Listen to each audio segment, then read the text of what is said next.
The massive space station floated in the dark void around the gas giant Nexus Prime like a giant metal flower with many petals.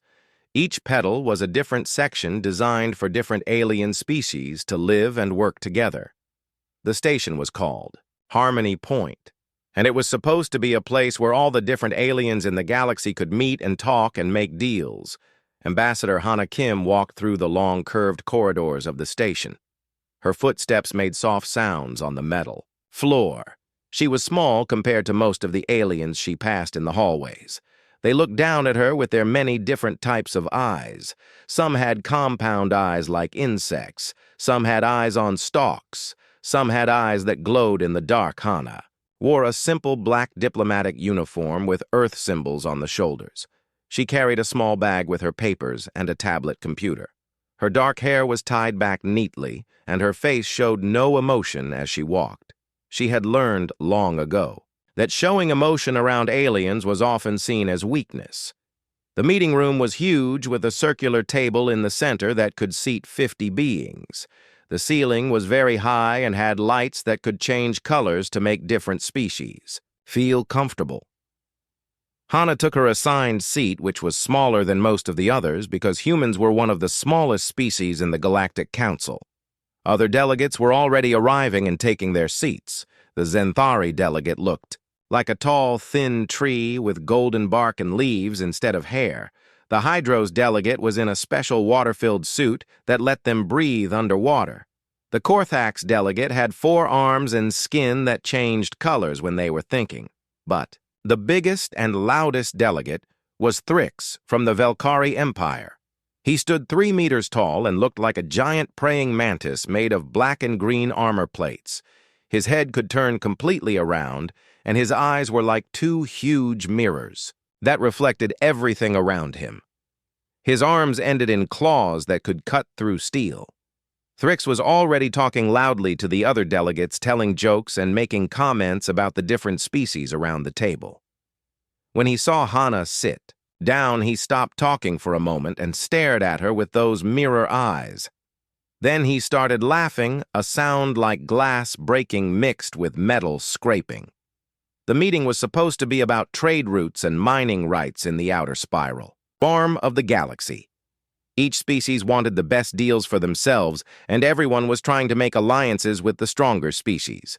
Earth was still new to the Galactic Council, and most aliens thought humans were weak and primitive.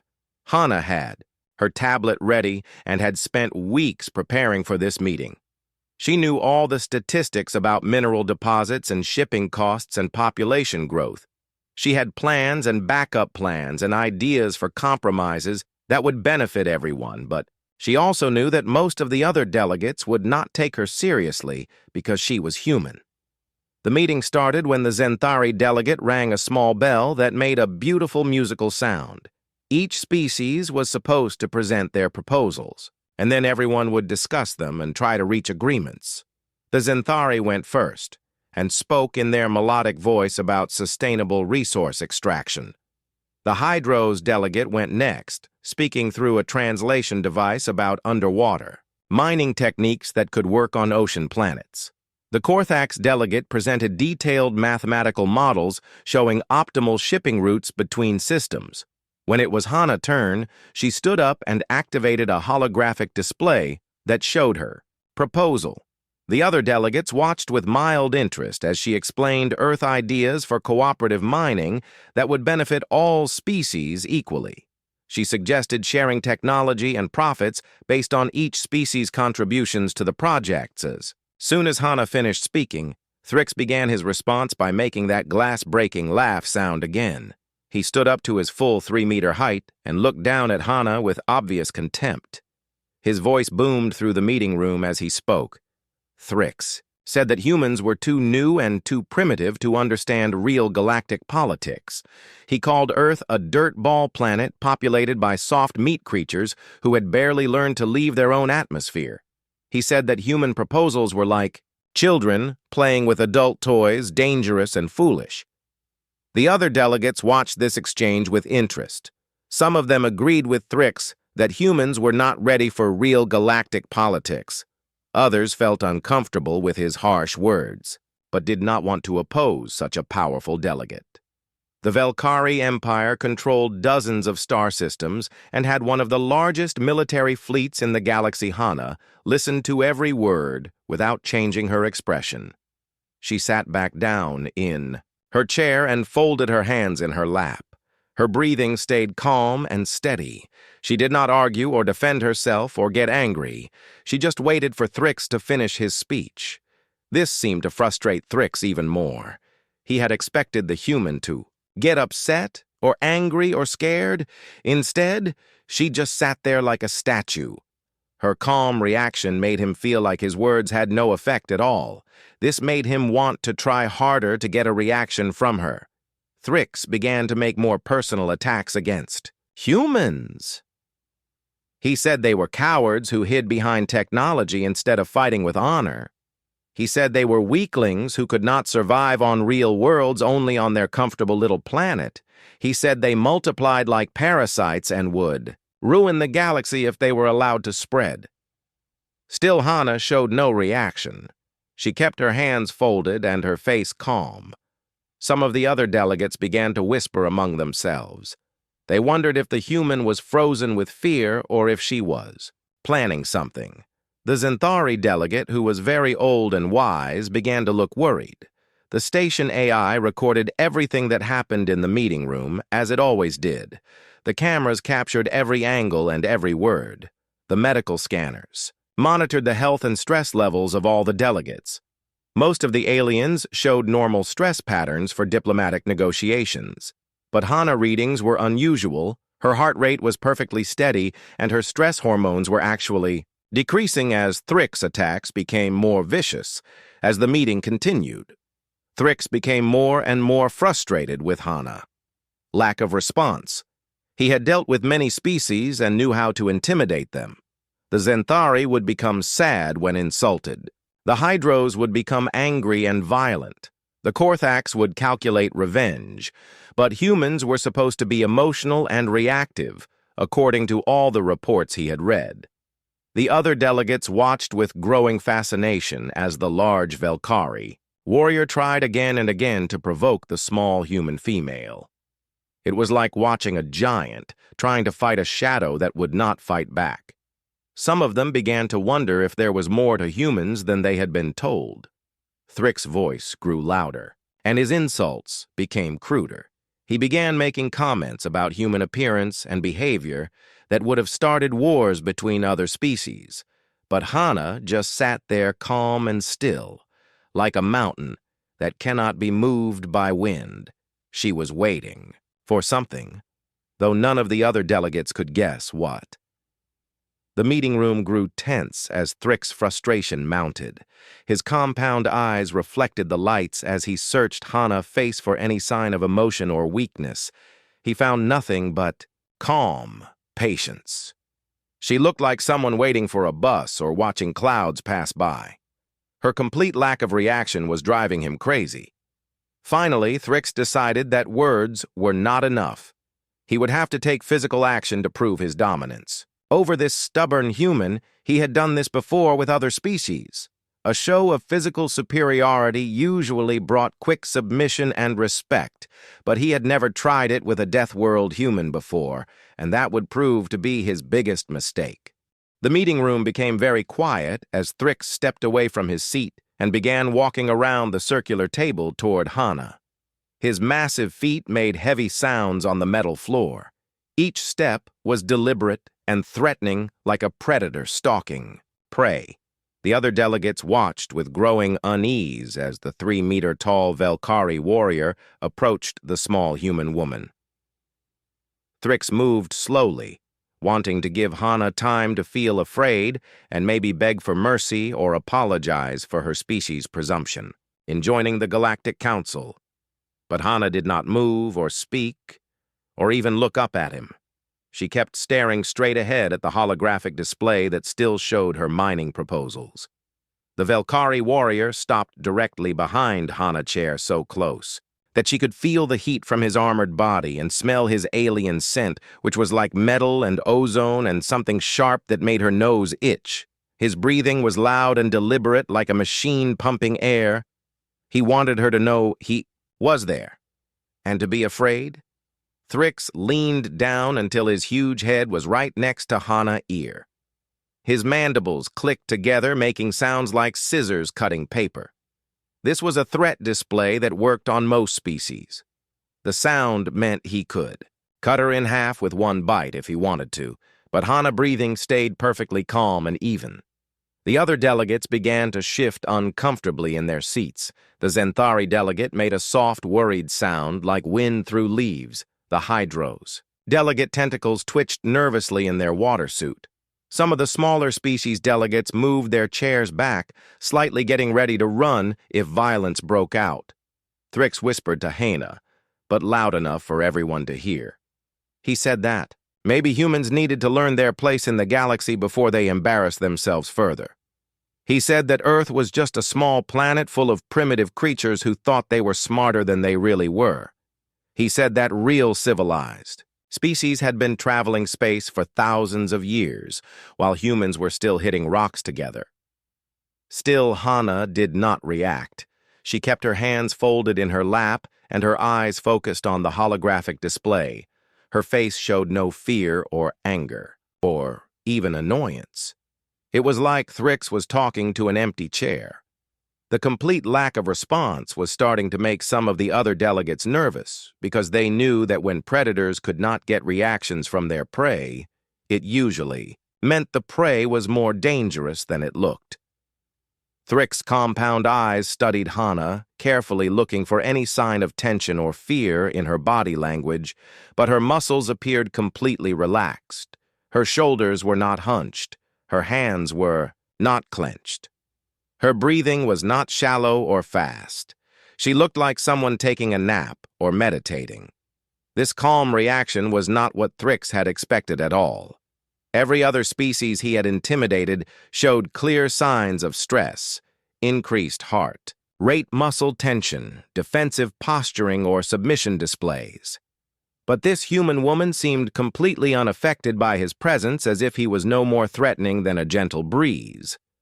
The station medical scanners were recording interesting data about both Thrix and Hana. The Velkhari warrior showed elevated stress hormones and increased muscle tension despite being the aggressor. His body was preparing for violence even though he thought he was in complete control. But Hana readings were almost supernatural in their calmness. Her stress levels were actually lower now than when the meeting had started. Thrix decided to escalate his intimidation tactics. He began describing what happened to species who disrespected the Velkhari Empire. He talked about planets that had been conquered and populations that had been enslaved. He said that humans were soft and weak compared to real warriors and would not last long in a galaxy full of predators. The other delegates listened to these threats with growing alarm. Some of them had heard rumors about Velkhari military actions against primitive worlds, but hearing Thrix speak so casually about conquest and slavery made them uncomfortable. The Galactic Council was supposed to be about peaceful cooperation, not threats of violence, but Hana still showed no reaction to these threats. She did not even blink when Thrix described what Velkhari soldiers did to captured enemies. She sat perfectly still like a statue carved from stone. This unnatural calm was starting to make even the bravest delegates nervous because they sensed something was not right about the situation. Thrix was getting more and more frustrated with each passing moment. He had never encountered a species that simply ignored his intimidation tactics. Usually by this point, his targets would be cowering or begging or trying to negotiate for mercy, but this human woman acted like she could not even hear him speaking. The Velkhari warrior began to pace back and forth behind Hana's chair, making the floor vibrate with his heavy steps. He was trying to use movement and sound to trigger some kind of fear response, but Hana remained perfectly still. Her hands stayed folded, her breathing stayed even, her eyes stayed focused on the display in front of her. Some of the more experienced delegates began to recognize what they were seeing. The Zenthari had lived for hundreds of years and had seen many different types of dangerous creatures, the way Hana was. Sitting reminded them of how apex predators behaved when they were completely confident in their ability to handle any threat. The Hydro's delegate had similar thoughts. Their species evolved in deep ocean trenches where the most dangerous predators were often the ones that moved the least. They knew that stillness could be a sign of supreme confidence rather than fear or weakness. Thrix did not understand these subtle signs. He interpreted Hana calm as either stupidity or cowardice.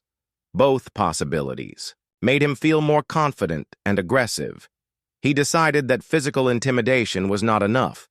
He would need to actually touch the human to show his complete dominance over her species. The Velkari warrior reached out with one of his massive, clawed hands toward Hana's shoulder, intending to grab her and force her to acknowledge his superior strength. This was a critical mistake that would change everything in the next few seconds, but Thrix did not know that because no one had ever explained. To him, what happened when you cornered a human being who had been trained to kill? The moment before violence is often the most peaceful moment of all.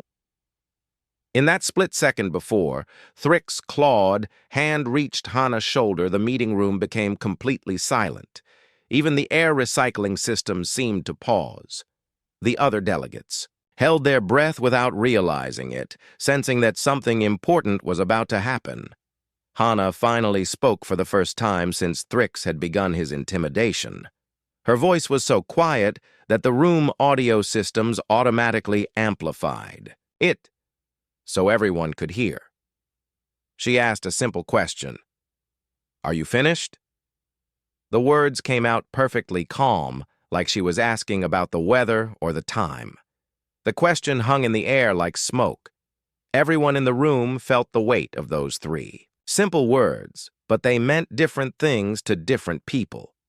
Thrix heard it as a sign of surrender or maybe confusion. The other delegates heard something else entirely, a dangerous kind of patience that made their survival instincts start. Screaming warnings. Thrix laughed again, that horrible glass-breaking sound. He told Hana that he would be finished when humans learned to respect their betters. He said that maybe Earth needed to send stronger representatives if they wanted to play. Politics with real civilizations. Perhaps someone with actual backbone, he said mockingly. The Zenthari delegate shifted nervously in their seat. Their species had studied human history after Earth joined the Galactic Council, and they had learned disturbing things about human conflict resolution. Humans had spent their entire evolutionary history fighting each other and every other creature on their deadly planet. They were not peaceful by nature. They were just very good at choosing when to be violent. The Hydro's delegate tentacles were now moving in rapid patterns inside their water suit. This was their species' version of panic. They remembered reading reports about human military actions during their expansion into space. The humans had never lost a war once they decided to fight one, and they had a disturbing tendency to win through methods that other species considered impossible or insane. Hana shifted slightly in her chair, adjusting her position just a few centimeters. Looked like she was getting more comfortable, but the station medical scanners detected something interesting. Her muscle tension had changed in ways that suggested coiled energy rather than relaxation.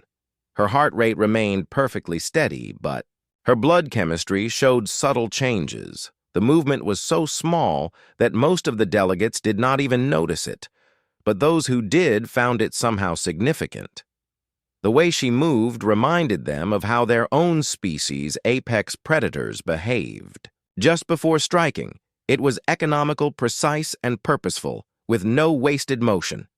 Thrix was completely oblivious to these warning signs. He was focused on his own performance, enjoying the audience of frightened delegates watching him dominate.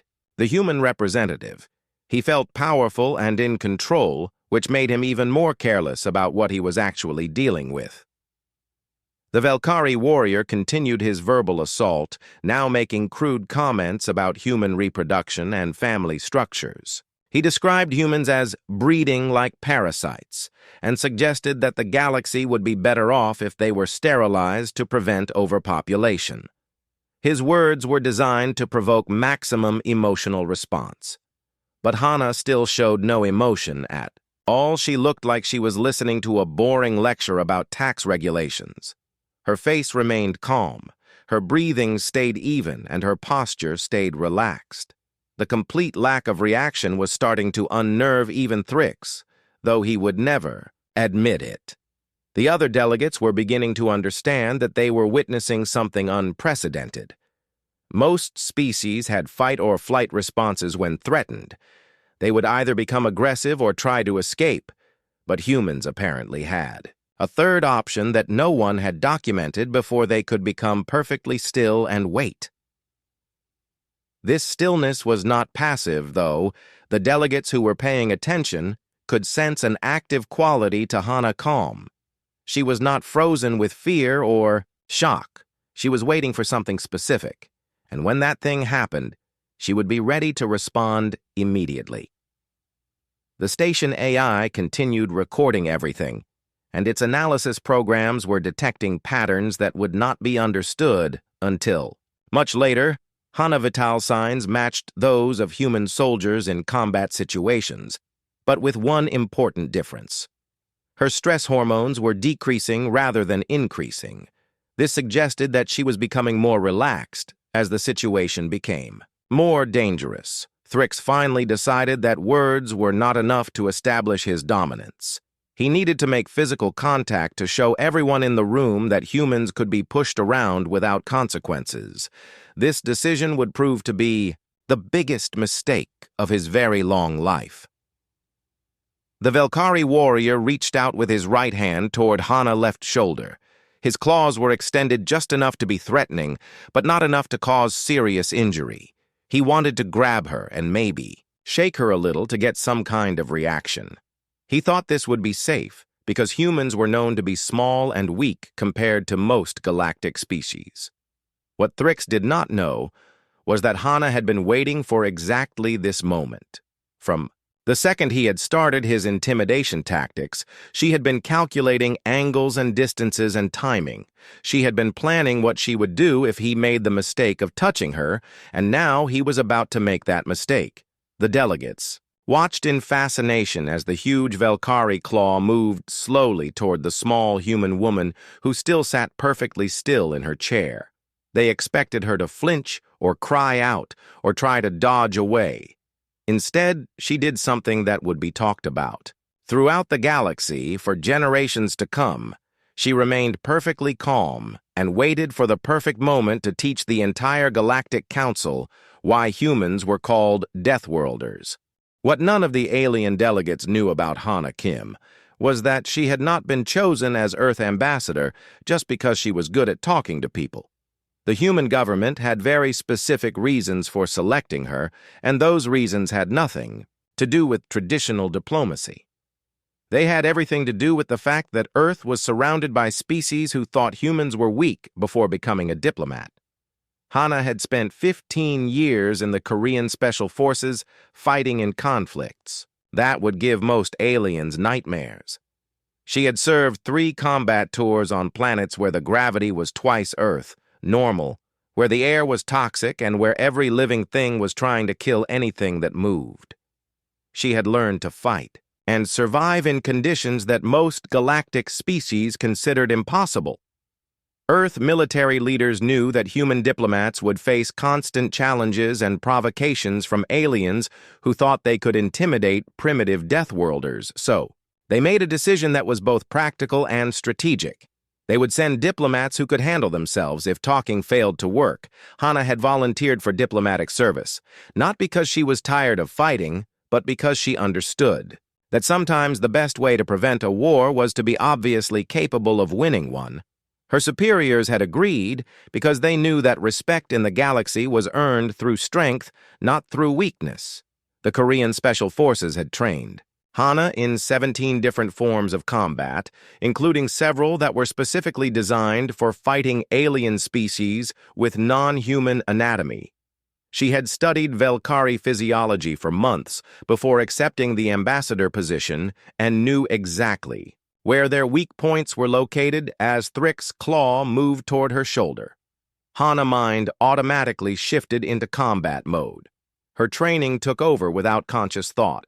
She analyzed his stance, his balance, his center of gravity, and the structural weak points in his exoskeleton.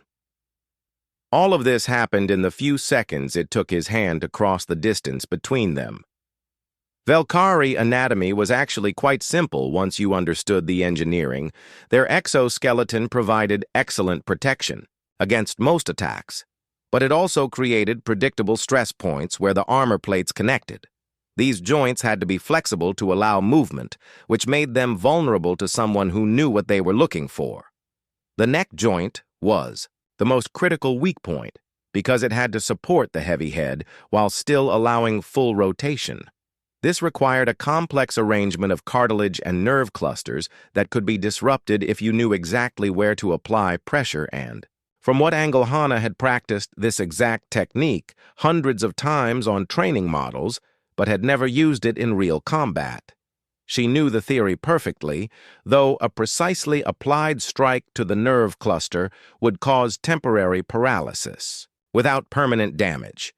It was a non-lethal takedown that would end a confrontation immediately.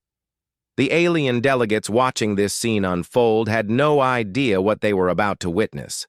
They saw a large predator about to grab a small prey animal and expected the usual result, submission or flight.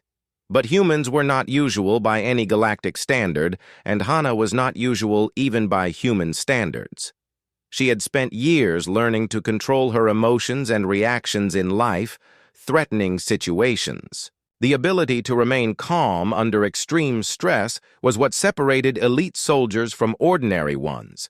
Panic got you killed, while steady thinking kept you alive. She had learned this lesson in combat against enemies who were faster, stronger, and better armed than she was.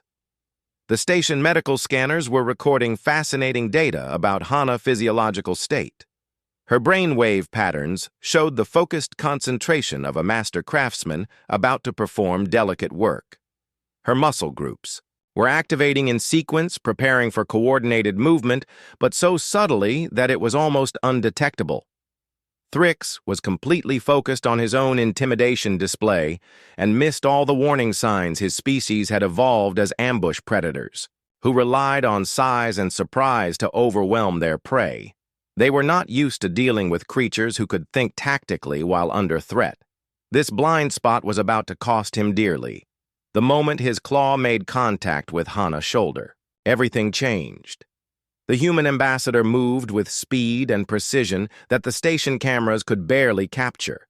Her left hand snapped up to intercept his wrist, while her right hand struck upward at the precise angle needed to hit his neck joint. The entire sequence lasted less than 3 seconds, but it would be analyzed frame by military academies throughout the galaxy for decades to come. It was a perfect demonstration of human combat philosophy using an opponent's strength and momentum against them while applying force at exactly the right point to achieve maximum effect.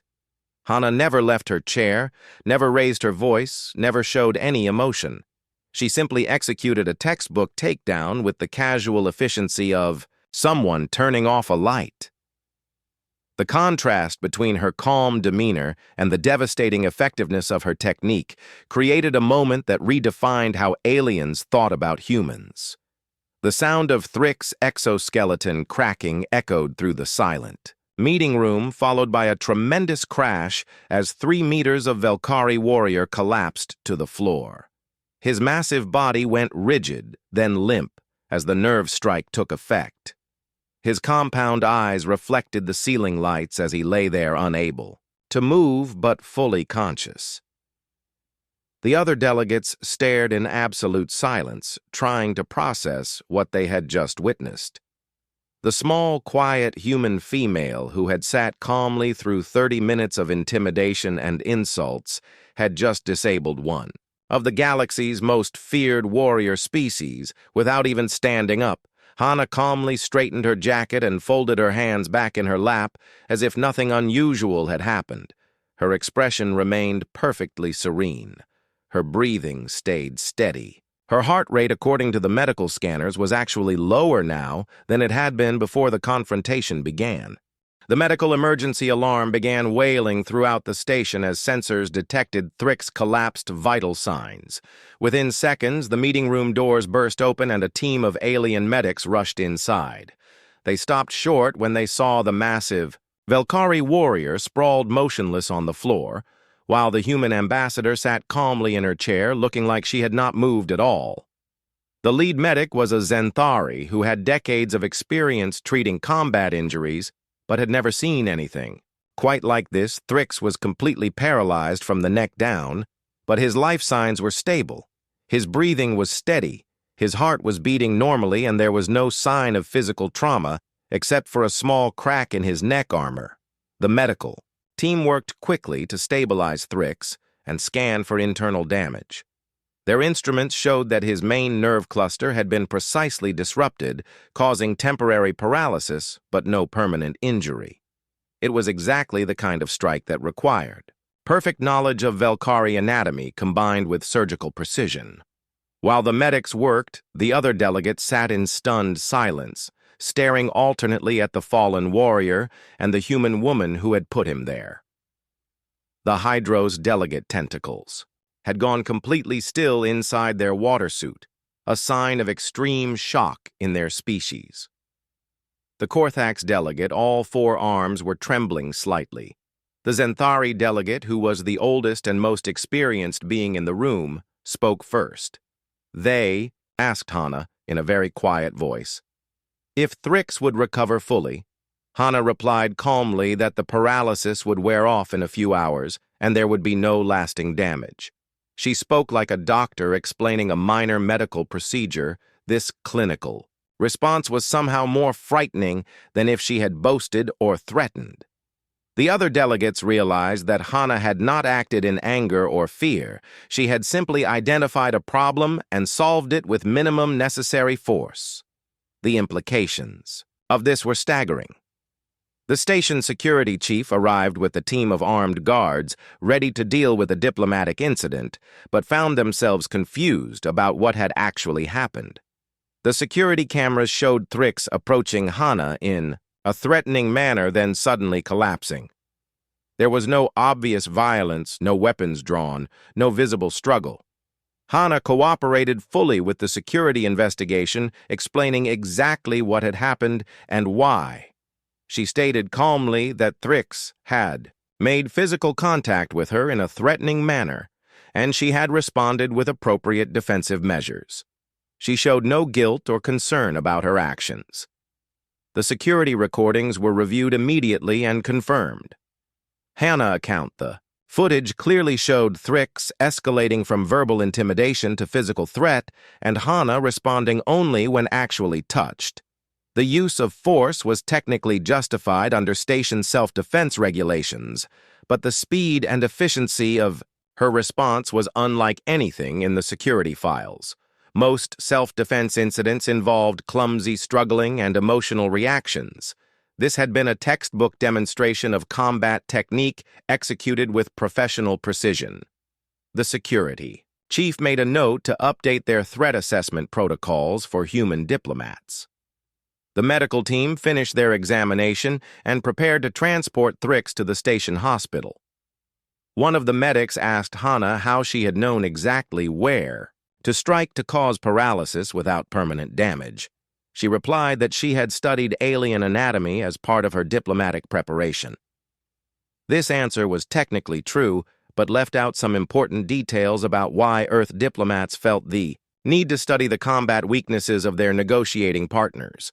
The other delegates began to suspect that there was much more to human diplomatic training than they had been told, as Thrix was carried out on a medical stretcher, his compound eyes tracked to Hana's face. Their gazes met for a moment, and something passed between them. The Velkari warrior was experiencing emotions he had never felt before. A combination of respect, fear, and something that might have been gratitude that she had chosen to disable rather than kill him. The meeting room slowly returned to normal as the medical team and security personnel left, but the atmosphere was completely different now. The other delegates looked at Hana with new eyes, seeing not a weak, primitive human, but a dangerous predator who had been choosing to appear harmless. Word of the incident began spreading through the station communication networks within minutes. By the end of the day, every being on Harmony Point knew what had happened. The story grew with each telling, but the basic facts remained the same. A human diplomat had calmly disabled a Velkari warrior without leaving her chair. The implications rippled outward through the galactic community as news of the incident reached. Other star systems, species that had been dismissive of human capabilities, suddenly began re-evaluating their assumptions. Military analysts studied the security footage, trying to understand the techniques involved. The Velkari Empire sent an official inquiry demanding an explanation for the attack on their delegate. But when they reviewed the evidence, they found that Thrix had clearly initiated physical contact and Hana had responded proportionally. The incident was officially classified as justified self-defense. More importantly, for galactic politics, the demonstration had achieved something that months of negotiation could not. It had established that humans were not to be underestimated or intimidated. The small, quiet species from the Outer Rim had just proven they could hold their own against anyone who challenged them. 3 weeks after the incident, Thrix returned to active duty with full recovery from his temporary paralysis. The Velkari warrior was a changed being, though his attitude toward humans, and particularly toward Ambassador Hana Kim, had undergone a complete transformation. He requested a private meeting with her before the next diplomatic session. When they met in a small conference room, Thrix did something unprecedented for his species. He apologized for his behavior and asked Hana to teach him about human combat techniques. He explained that he had never encountered a species that could combine such devastating effectiveness with such perfect emotional control. Hana accepted his apology graciously and explained that what he had experienced was not typical human behavior, but rather the result of specific military training. She told him that Earth had chosen to send former soldiers as diplomats because they knew humans would face constant challenges from species who assumed they were weak. This revelation changed everything for Thrix. He realized that he had not been defeated by a typical human civilian, but by a trained warrior who had been pretending to be helpless. The level of deception and tactical thinking involved impressed him more than the physical technique itself. Word of their private meeting spread quickly through diplomatic circles. Other species began to understand that Earth's approach to diplomacy was more sophisticated than they had realized the humans were. Not just sending random representatives. They were sending carefully selected individuals with specific skills for specific situations. The Galactic Council trade negotiations resumed with a dramatically different atmosphere. Nobody interrupted Hana when she presented Earth proposals. Nobody made jokes about human capabilities or primitive Deathworld customs. The other delegates listened carefully to every word she said and treated her suggestions with serious consideration. Earth trade. Position improved overnight. Deals that had been stalled for months were suddenly approved. Mining rights that had been denied were granted. Technology sharing agreements that had been rejected were reconsidered. The galaxy was learning that cooperation with humans might be more profitable than opposition. The security footage of the incident became legendary throughout galactic space. It was studied in military academies as an example of perfect technique taught in diplomatic schools as a lesson.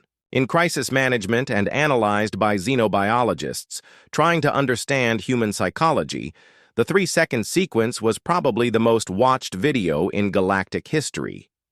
Other human diplomats began reporting similar changes in how they were treated. Species that had been dismissive or hostile became respectful and cautious. Nobody wanted to test whether other Earth representatives possessed similar capabilities. The reputation of one woman had changed the status of her entire species.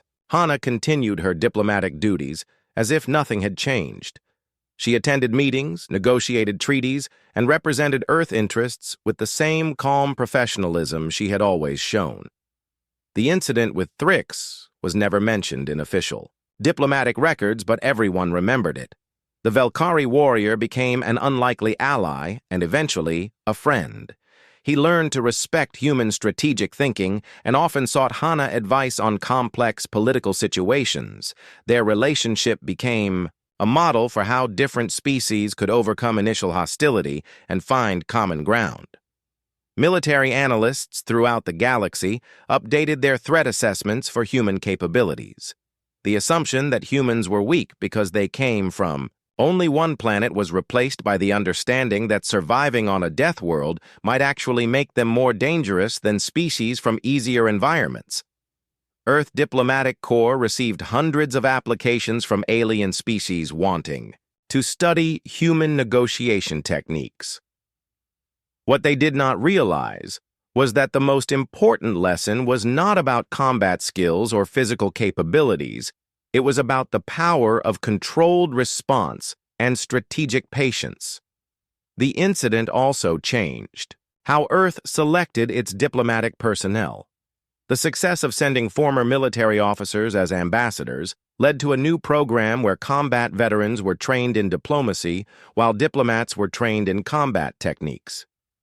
The galaxy was becoming a dangerous place, and Earth intended to be ready. Ambassador Hana Kim became something of a legend in human diplomatic circles. Her calm, professional handling of the situation was held up as the gold standard for how to represent Earth interests in a hostile galaxy. She received offers to teach at military academies and diplomatic schools, but preferred to continue her fieldwork. When interviewed about the incident by Earth media, Hana always emphasized that violence should be a last resort, and that diplomacy was always preferable to conflict. But she also noted that sometimes the best way to prevent violence was to be obviously capable of winning if forced to fight. The galaxy learned several important lessons from what happened. On Harmony Point, humans were not weak or primitive, despite coming from only one planet. Their apparent passivity was often a choice rather than an inability to respond, and most importantly, underestimating them was a mistake that could have painful consequences. The incident became known as the Harmony Point lesson and was studied by anyone who wanted to understand human psychology. It showed that humans could be both diplomat and warrior often in the same moment, and that their greatest strength might be their ability to choose when to reveal their true capabilities. Years later, when asked about her most memorable diplomatic moment, Hana would smile slightly and say that sometimes the most important negotiations happen in complete silence. The galaxy had learned to listen to what humans did not say as much as what they did, and that made all the difference in how they were treated. The small, quiet woman who sat calmly in her chair while breaking a warrior neck had changed the course of galactic history without ever raising her voice or losing her temper. She had shown that true strength was not about size or volume, but about knowing exactly when and how to act, when action was necessary, and everyone who witnessed it understood that humans from the Deathworld called Earth were not to be underestimated ever again.